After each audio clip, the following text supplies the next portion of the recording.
সকালবেলা একদম ঘুম থেকে উঠেই স্নান ধান সেরে চলে এসেছি ভগবানের পুজো অর্চনা করতে। ভাবছো কোথাও ঘুরতে যাব? না না, আজকে কোথাও ঘুরতে যাব না, বাট যাবো আজকে বউবাজার প্রমোশনাল অ্যাডে শ্যুট করতে দ্য গিনি মেনশনে। বাট আজকে কিন্তু প্রমোশনাল ভিডিওটা যাচ্ছে না, আজকে রিয়েলি আমি যে গোল্ড জুয়েলারিটা ওদের দোকান থেকে পারচেস করেছি সেটাই তোমাদের সাথে শেয়ার করব। এই জুয়েলারিটা কেনার আমার ভীষণ ইচ্ছে ছিল, তাই আস্তে আস্তে টুকটুক করে ওদের দোকান থেকে বানালাম। কেমন হয়েছে ব্লগটা দেখে অবশ্যই কিন্তু কমেন্ট সেকশনে কমেন্ট করো। চলো, এখানে পুজো টুজো তো দেওয়া হয়ে গেছে, রান্নাঘরে রান্না দিদি কি করে দেখায়। এই দেখো, এই কচুটার কথা মনে আছে? কচুটা শাক খাওয়া হয়ে গেছে, বাট কচুটাকে খাওয়া হয়নি। আজকে বলেছি এটা চিংড়ি মাছ দিয়ে রান্না করতে, তার সাথে বলেছি পার্শে মাছটা একদম ইলিশ মাছের যে সর্ষে বাটা ঝোল হয় ঝাল ঝাল করে ওই রকম রান্না করতে, আর তার সাথে বলেছি একটা ভাজা কিছু ভেজে রেখে দিতে। আর এখানে দেখতে পাচ্ছ মেকআপের জিনিসপত্র সব বের করে নিয়েছি, এই মেকআপ টেকআপ করে রেডি হব। দেখি তোমাদের লিটিল গোল কখন ওঠে। আমি হাফ রেডি হয়েছি, হাফ এখন তোমাদের লিটিল গোলকে রেডি করতে হবে, খাওয়াতে হবে, তারপর স্নান করাতে হবে, করিয়ে দিদিকে বলে গেলাম কি কি করতে হবে। আর কি দুষ্টুমি করেছে না, সকালবেলা ঘুম থেকে উঠে খাটের উপর হিসু করেছে। আমি তো এই যে এখানে বসে বসে খাবার রেডি করছি, আর বলছে কি হিসু। আমি বলছি মনে হয় হিসু করবে বলে বলছে, দেখতে পাচ্ছ আয়নার ভেতরে, পুরোটা দেখানো যাবে না। বলে না, বিছানায় হিসু করে ফেলেছে অলরেডি। নামো নামো, আসছে দেখো মা, খাবার রেডি হয়ে গেছে, এসো। কি করবে কে জানে, মেয়েটাকে রেখে যাচ্ছি। মানে এটা না হয় যারা বাইরে কাজ করতে যায়, আমি তো না হয় 2 ঘন্টা 3 ঘন্টার ভিতরে ফেরত আসবো। যারা মানে সারা দিন বাইরে থাকে বাচ্চাদের রেখে, তারা যে কি করে থাকে আমি জাস্ট ভাবছি। আমার চোখ থেকে জল বেরিয়ে আসছে। আমার পেছন পেছন মা মা, আমি ডেকে টেনে দিই না, আমি পড়েছি। আর এখানে তোমাদের গোপুদার প্রোটিন পাউডার চলো দিই। আমার ড্রাইভার চলে এসছে, হাসি পাচ্ছে না, বাড়ি বলছে 12:30টায় ঢোকার কথা, তুমি 12:30টায় বাড়ি থেকে বেরোচ্ছ। হাসছে, আমি যে আমার হাসি পাচ্ছে না, আমার আজকে কান্না পাচ্ছে আমার মেয়েটাকে রেখে আসতে। তো ওখানে গিয়ে 2 ঘন্টা লাগবে, আর আমাদের যেতে ধরো 1 ঘন্টা লাগবে। তারপর যতক্ষণ লাগে সমুদ্রীপ ওই পাশে আমার, ওই দুই পাশে জল, সমুদ্রীপ ওই পাশে আমার গলাহাটটা বের করবে। চলো আগে গলাহাটটা দেখে আসি। হ্যাঁ ওটা করে দাও, কিন্তু রাখছি 5 সেন্টিমিটার করবে। আমার জিনিসটা রেডি হয়ে গেছে, কিন্তু ও দিয়েছে যে পুঁতিটা, এটার সাথে এটা ভালো লাগছে, কিন্তু কি বলতো আমি বলেছি এক সাইজ বড় দিতে, তাই এই যে বড় সাইজের পুঁতিটাকে নিয়ে এসছে, তো এই সাইজটা দেওয়া হবে। তো দেখা যাক এটা লাগিয়ে কেমন লাগে। জিনিস এবার দেখানো শেষ, এবার আবার সোনা জিনিস ডেলিভারি নেওয়ার পালা। ওই ওদিকে আসার থেকে বলছি তুমি টুনটুনি পুঁতিগুলো কেন লাগিয়েছে। এবার দেখো গেটারটা কি সুন্দর এসছে, ওকে নিজেকে দেখাবো আর বলবো যে কি করেছো তুমি আমার জিনিসটা। তো এখন আমার ফাইনালি সীতাহারটা ডেলিভারি নেওয়ার টাইম এসছে, আমি ভীষণই এক্সাইটেড। কত দাম বাড়িয়েছে কে জানে, কত টাকা লাগবে তাই ভাবছি। এই যে দেখেছো, তোমরা প্রথমের লুকসটা দেখেছিলে, আর এইবারের লুকসটা দেখো পুরো এইটুকু সেই মাইক্রোস্কোপ দিয়ে এটা দেখতে হবে। এইটা হলো ফাইনালি আমার সীতাহারটা আমি পেয়েছি, ভীষণ সুন্দর লাগছে এবার দেখতে। পুঁতির সাইজটা ঠিক আছে, এইগুলো ঠিক আছে। আমি বরঞ্চ ওকে বলছিলাম কি তাহলে সানফ্লাওয়ারের যে এটা রয়েছে না, এটা তাহলে বড় করে দাও। বলছে দিদি তোমাকে তো অনেক লাইট ওয়েটে, মানে এটা জাস্ট 9 গ্রামেও বানিয়েছে, ভাবা যায় না 9 গ্রামের ভেতরে এরকমটা সানফ্লাওয়ার মোটিভ দিয়ে ওইটা আমার জন্য রেডি করেছে। তো সেটাই ও বললো 9 গ্রাম 820 করেছে। তো এর সাথে এই পুঁতিটাই মানানসই রয়েছে। চলো একটু ট্রাই করি।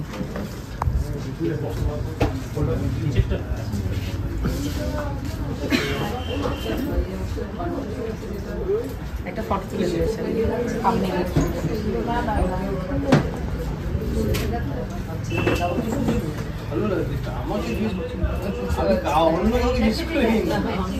ও আগের দিন যা অ্যাডভান্স করে গেছে হারিয়ে গেছে, তারপরে যে আমাকে বের করেছে। আমাদের গপুদাকে ফোন করলাম, ওটাই সব থেকে খারাপ লাগছে। বলছে লিটিল গোল নাকি কান্নাকাটি করতে করতে ঘুমিয়ে পড়েছে। বলছে আমি 3:30 উপরে এসেছি, এখন 4:19 বাজে এক্স্যাক্টলি, এখনো নামতে পারিনি। আমি তাহলে একটু মেয়েকে ঘুম পাড়া বলছে, ঘুমিয়ে গেছে। কি করবো, খেয়েছে কি খাইনি, গিয়েই খাওয়াবো। আমরা বেরোলে আজকে 5 তারিখ, আমরা বেরোলে বেশিক্ষণ লাগবে না, 1 ঘন্টার ভিতর ঢুকে যাবো। রাস্তা মোটামুটি ফাঁকাই থাকে। আর আজকে যে ড্রাইভার এসেছে ভালো, কাজটা স্মুথ আছে।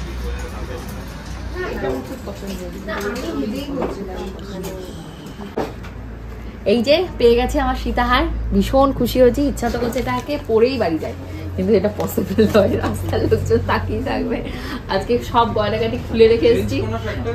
তোমরা আমাকে কমেন্ট করে বলো যে তুমি তোমার নিজের গয়না পরে গেলে আমরা এখানকার গয়না কি করে দেখবো। তো এত বাজে লাগছে আমাকে দেখতে, তাড়াতাড়ি বাড়ি যেতে হবে। চলো আমরা বেরোই। এটা হাতে করে নিয়ে বেরো। এখানে একটু শাখা পলা দেখছিলাম, আমাদের জাগ্রত এক কালী মন্দির আছে, সেখানে শাখা পলা বেনারসি দেবো, তো তার জন্য দেখছি এখানে ভালো স্টক আছে। বউবাজারের থেকে তো আর ভালো স্টক। এটাও দেখতে ভালো লাগছে, দেখি দেখি এটাই তো ভালো লাগছে দেখতে, মায়ের হাতে ডিজাইনার শাখা। এগুলো কত বলছো তুমি? 450। 450 করে। তো এখানে রেডি হয়ে গেছে মাকে দেয়া শাখা পলা আর নোয়া। ডট এখন 5টা, এবার রওনা দিয়েছি। ঢুকতে ঢুকতে তাও ধরো বান্টি আজকে মানে এত মানে কুরুম বান্টি, যা মুখ দিয়ে বের করেছে তাই। বেরোনোর সময় বলে কি বৌদি আজকে 6টা বাজে, না না বান্টি 4টের ভেতর ফেরত আসবো, 4টের ভেতর হাফ ভিডিও শুট হয়নি। এখন এই যে যাচ্ছি বাড়ির দিকে, আধা ঘন্টা 1 ঘন্টা লাগবে, আধা ঘন্টা 1 ঘন্টা তো লাগবেই। হ্যাঁ উনি বললো যে এসি তারপর আসার সময় খানিকটা বন্ধ করে দিয়েছে। কালকে রাতে আমি আর ব্লগটা শেষ করতে পারিনি, আর শেষ করবো বা কি করে, মানে চারিদিক থেকে আমি জ্বালাই এত পরিমাণে জর্জরিত, আর কিছু বলার নেই। এখন সকালবেলা উঠে কাজকর্ম করতে হবে। আজকে কিন্তু আমাদের একটা ইনভিটেশন বাড়িতে ঘুরতে যাওয়া আছে, সেই ব্লগটা পরে আসবে, মানে আজকে দুপুর ঠিক 2টোর সময় আসবে। আর এই ব্লগটা সকাল সকাল আমি ছেড়ে দিয়েছি। অ্যাকচুয়ালি এখন যেতে হবে ছত্তির ঘর বাড়ির সমস্ত মানে ঠিকঠাক করতে, কারণ ও আমাকে SMS করে বলে দিয়েছে ওর বাপের বাড়িতে আসছে, ওর বাথরুম, ওর রান্নাঘর, ওর বেডরুম এগুলো যেন আমি সব পরিষ্কার করে রেখে দিই। তো চলো সেগুলো একটু পরিষ্কার পরিচ্ছন্ন করা যাক। আর রান্না দিদি গেছে নিচে তোমাদের গোপুর অফিস সাফ করতে, বড়ননদের অফিস যেহেতু রয়েছে, বড়ননদের অফিসে কতজন লোক আসবে সেই সমস্ত পরিষ্কার করতে রান্না দিদি গেছে। তো যাই হোক, সবাই সবার কাজে ব্যস্ত। এবার সংসারে বড় বউ আমি একমাত্র বাড়ির, তো এই কাজগুলো করার দায়িত্ব আমার। তো জুতো কোথায় আছে খুঁজে টুজে সেসব পরিষ্কার পরিচ্ছন্ন করবো। চলো তোমাদের সাথে সেটাই শেয়ার করবো। মাথাটা প্রচণ্ড গরম আছে, কেন সেই এক্সপ্লেনেশন আমার মনে হয় না তোমাদেরকে আর কোনো দেওয়ার প্রয়োজন আছে আমার। খাটের অবস্থা খানিকটা এইরকম রয়েছে, এই ঘরের খাটটা। কিছু করার নেই, এটা রান্না দিদিরও দোষ না, কারণ যেহেতু লিটিল গোলকে রেখে গেলে ও টিভি না চললে, আর টিভি চললেও বাকি ও খুব একটা মানে টিভিতে থাকতে চায় না, কোলেই থাকতে চায়। এটা হলো তার প্রমাণ, কারণ রান্না দিদি এইভাবে কোনো সময় ঘর বাড়ি রাখে না। এরকম রাখার কারণ ওই লিটিল গোলকে নিয়ে কালকে সারাদিন কোনো কাজকর্ম করতে পারিনি। তো গ্রসারি আইটেমগুলোকে গোছাবো, বাট তার আগে যাবো ছোটদির ঘরে। এই গ্রসারি আইটেমগুলো সব গোছাবো, বাট তার আগে যেতে হবে ছদ্দির ঘরে, বেডশিট শিট সব পরিষ্কার করে ফার্নিচারগুলো মুছে। লিটিল গোল কিন্তু এখনো ঘুমোচ্ছে, আর এটা কিন্তু আজকের দিন রয়েছে, মানে আজকে শনিবার, স্যাটারডে। অ্যাকচুয়ালি কি বলতো, আজকে আমার প্রমোশনাল ভিডিওটা দেওয়ার কথা ছিল, বাট আমাকে ওখান থেকে ফোন করে বললো যেহেতু রথ রয়েছে মানডেতে দিতে। তো কিচ্ছু করার নেই, সকাল থেকে যা যা করেছি সেটাই আজকে একদম গরমা গরম তোমাদের জন্য নিয়ে এসেছি। আর মাথাটাও প্রচুর গরম রয়েছে, আর মনটা জ্বলে পুড়ে যাচ্ছে। এই যে ছোট ননদ বাড়িতে আসবে, আসা থেকে খুদ ধরা শুরু যদি করে, ব্যাস ঝগড়াটা বেঁধে যাবে। অ্যাকচুয়ালি সেরকম কিছুই নয়, আমি চেষ্টা করি যাতে ও খুশি থাকে, কারণ ওর বাবার বাড়িতে ও আসছে খুশিতে যেন যায়, ও যেন নিজেও না কাঁদায় আমাকেও না কাঁদায়। তোমাদের তো অনেকেরই ননদ আছে, জানি না কার সাথে কার কেমন সম্পর্ক, কিন্তু আমার যে 2 ননদ রয়েছে, কারোর সাথে যে আমার বিশাল সুসম্পর্ক, আবার কারোর সাথে যে আমার খুব ঝগড়া, সেরকম কিছুই না। আর এই সমস্ত কথা আমি সোশ্যাল মিডিয়ায় এসে বলতে ভয় পাই না, কারণ যার সাথে যেমন সম্পর্ক আমার তার সাথে সেরকম। তো এখন ছোট ননদের ঘরটা আমি ভালোভাবে পরিষ্কার পরিচ্ছন্ন করে রেখে দিচ্ছি, কারণ কি বলো তো, কিছু করা নেই। রান্না দিদিকে দিয়ে কতই বা করাবো, রান্না দিদি নিচে চলে গেছে, তো ড্রেসিং টেবিলের ভেতরে প্রচুর ঝুল পড়ে গেছে, কারণ এটা তো ব্যবহার করা হয় না। কেউ যদি ব্যবহার করে প্রতিনিয়ত এভরিডে, তাহলে কিন্তু পরিষ্কার পরিচ্ছন্ন থাকে। যেহেতু ওর ঘরের বেড ফেডও আগে ব্যবহার করতাম, এখন করি না, ও পছন্দ করে না, তাই ওর ঘরে আমি ঢুকি না। তো পরিষ্কার পরিচ্ছন্ন করার বেলা কিন্তু কেউ আমাকে মাফ করে না, সেটা আমাকে করতেই হবে। জুতো সেলাই থেকে চণ্ডীপাঠ যে ব্যাপারটা না, সেটাই কিন্তু আজকে আমার সাথে ঘটেছে। তোমরা একটু ওয়েট করো, তাহলে দেখতে পাবে। অ্যাকচুয়ালি কি বলো তো, এখন আমি একটা জায়গায় যাচ্ছি ইনভিটেশন বাড়িতে, সেখানে যাওয়ার আগে ঘড়িতে এক্স্যাক্টলি এখন বাজে 1:45, দাঁড়িয়ে এখন ভিডিও আপলোড করব, আপলোড করে থাম্বনেল রেডি করে তারপর যাবো। ভাবতে পারছো কতটা প্রেশারের ভেতর আজকে আমি রয়েছি। তো এখানে দেখতে পাচ্ছ সোফার কভার টভারগুলো একটু পাল্টে রয়েছি। তো এগুলো কিন্তু আমি নিয়েছিলাম নিউ মার্কেট থেকে, অনেকদিন আগেই কিনেছিলাম, ভেবেছিলাম বাড়িতে কোনো অকেশন হলে পাতবো। ছোটো ননদ বাড়িতে আসছে, এটা অকেশনের থেকে কোনো কিছু কম যায় আসে না। তো যাই হোক, কেমন হচ্ছে সোফার কভার বলো। এই দেখো জুতো সেলাই চণ্ডীপাঠ চলে এসেছে, ছোটো ননদের জুতো, এটা এখন আমি পরিষ্কার করবো।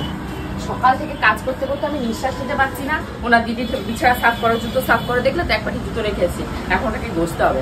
রান্না দিদিকে অফিসে পাঠিয়ে দিয়েছে, রান্না দিদি আসলে দায়িত্ব করার পর, আচ্ছা ঠিক আছে তোমরা বাড়িতে রান্না বান্না করো, ঠিক আছে, রান্না বান্না করলে প্রাণ জিজান লাগে। তারপর যদি কেউ এসে বলে তো রান্নাটা ভালো হয়নি, তাহলে কি বলতে হয়, তার জন্য নেক্সট টাইম তোমরা রান্না করবে। হ্যাঁ, অপোনেন্টটা তাহলে মাথায় আছে তোরাও। যাই হোক, আমি খুশি মনেই করছি, ও আসছে এতদিন পরে, ওর বাবার বাড়িতে আসছে। আমার শ্বশুর বাড়ি যেমন, ওরও বাবার বাড়ি। তো পরিষ্কার টরিষ্কার যেটুকু পাচ্ছে আমার সাইড থেকে আমি করে রাখি। টিটকল ঘুমাচ্ছে বলে, যদি জেগে থাকতো আমি পারতাম না, রান্না দিদির উপরেই থাকতে হতো, কারণ আমার মেয়ে আমার কাছে সবার আগে। তোমাদের গপুদার আগেও আমার মেয়ে, তারপর তোমার গপুদা, কারণ আমার মেয়ে আমাকে ছাড়া, গপুচন্দ্রকে ছাড়া সে চলতে পারে না। বাট গপুচন্দ্র তো আনুষঙ্গিক অনেক লোকজন আছে দেখার, তাই না? বলো এবার কিছু বলো, ওই দিকে তাকিয়ে আছে কেন এবার? তুমি বন্ধ করে দাও, তুমি বন্ধ করে দাও ভিডিও। আমি আর ভিডিও করবো না, উনি করেও দেবেন আমি আর করবো। এই হলো ছোট ননদের পাদুকা, পরিষ্কার হয়ে গেছে। এটা এখন ওর ঘরে শুকোতে রেখে দিই।